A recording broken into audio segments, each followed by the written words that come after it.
It's Gail with popculture.com, and we are here with Jerrod Niemann. Jerrod, thank you so much for stopping by. Well, thank you for letting me back in. Well, you know, we like having you come by every now and then. How's your CMA Fest? It's awesome. Yeah?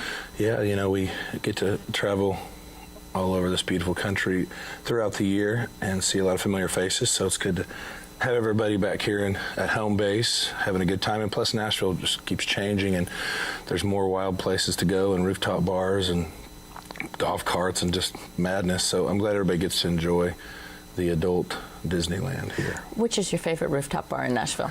You know, I just started realizing how many there were the other night, and that one, God, I wish I had a memory still. Now there's this one I went to that's it's that vintage. When they opened up, the Paradise Park used to be at, and they have the axe throwing. And, oh, yeah. Which alcohol and axe throwing. Yeah, it's a terrible idea. I'm sure that insurance is cheap. Yeah. So the CMA Fest, I think a lot of people don't know, the proceeds go to bringing music education into schools, which I know is something that you're really passionate about. Yeah, so I'm glad, you know, thanks for letting me talk about that, because when we do get to play all these wonderful places, some of these smaller towns will say, you know what, next year we won't have a music program because of obviously finances. And it's just easy. People look at that as like they're shaving the fat, and you know, sports are always going to reign supreme. But what they don't realize is, I mean, these kids, a lot of them are introverted and have never had a sense of community, and maybe don't feel comfortable, you know, in their own skin or just talking to other people. And so music gives them a voice, and they have friends for the first time. And also, if it's discipline, and as time goes on, if it's something that they want to pursue in the future, maybe not even, they don't want to end up on, you know, CMT or something like that, but maybe it just gets them into college, and so it takes the financial burden off the parents. So it's also an investment other than just helping this child become the person that they are and expressing themselves.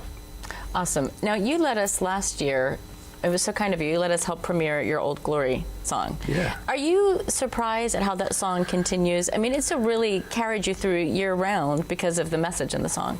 It's crazy. You know, I always say it could be Kermit the Frog singing. You know, it's just, I'm just lucky to be the messenger, but it's a message that does need to be heard.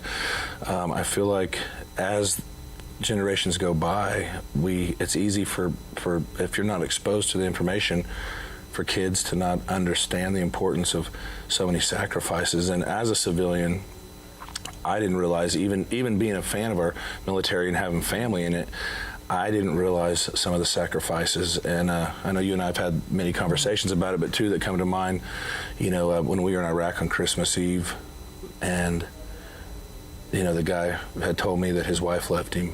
No, we were there on Christmas, and she left him on Christmas Eve, and he had 8 more months in Iraq. And I thought, oh my God, I can't imagine being halfway around the world and getting that news. Another guy lost his mother 2 weeks before that, didn't go to her funeral. And there's just endless amounts of stories off the battlefield that we don't realize, and it is the families that truly serve. So for me, it just changed my life going on those trips. And so when I was able to write that song, I was just so thankful, because I've seen in so many different places all over our country, people support that, and it makes me feel good that there's everybody that's still proud and thankful for what our brave men and women have done over the years. Do you have another USO tour planned yet? You know, we've done some stuff in the States this year. We did the Fort Hood's anniversary. They had a big one, and so it was a big celebration, and we did this thing called Create and Connect, where we donate 5 guitars to the USO for the Family Center. So maybe these kids could have something to do while mom and dad are overseas, and somewhere like Fort Hood has an 80% deployment rate, and it's all Iraq and Afghanistan. So it's, I mean, it's not pretty. And so it's cool to just try to help. I mean, like, since I haven't ever worn the uniform, I really don't know. I can just go by what the stories I hear. So hopefully these guitars will make a difference and allow these kids to be able to do something together. Awesome. I can't let you go also without talking about new music. What's happening?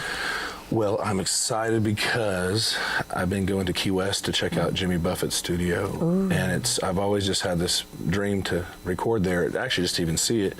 So I got to go check it out, and it was just everything you could picture, you know, tie-dye and just cool vibes. And I'm not attempting to do a Jimmy Buffett album, just wanting to get in there and get outside of, you know, Nashville and just see what you can come up with in a different kind of environment. And so I'm definitely geared up and pumped up to do that, and kind of getting these songs together. Do we have any idea when it's going to come out? No, we've actually just got a meeting next week with the label to kind of, put a plan moving forward together. And but what I've noticed is, if the music, if you're lucky enough to have the music where it needs to be, it's so crazy how all those other things fall into place. Will you come back and talk to us when you have more information? I would love to not only talk to you, but share it with you. All right. Play it for you. We love Jerrod. For more on Jerrod and all your other favorite artists, please visit popculture.com.